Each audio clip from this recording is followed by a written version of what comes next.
Azərbaycan Fələstinə əskər göndərməyəcək. Bu barədə Azərbaycan Respublikasının prezidenti cənab İlham Əliyev bir açıqlama verib. Baxın dostlar, müharibədən çıxmış bir dövlətik. Cəmi 6 il əvvəl minlərlə şəhid verdik. Minlərlə evə od düşdü. Minlərlə ana oğulsuz qaldı. Minlərlə uşaq atasız qaldı. Atasını görmədən dünyaya gələn körpələr oldu. Başqa bir xalq üçün, başqa bir dövlət üçün əskər itirmək, oğul itirmək fikrimiz yoxdur.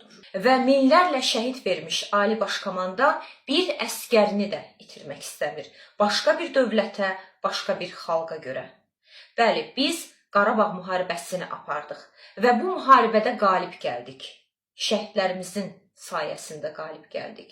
Biz öz torpaqlarımız üçün yetərincə can verdik və biz cəbhədə ölüm qalım savaşı verdiyimiz zaman heç bir ərəb dövlətindən, ərəb xalqından, o cümlədən Fələstindən ciddi bir dəstək görmədik.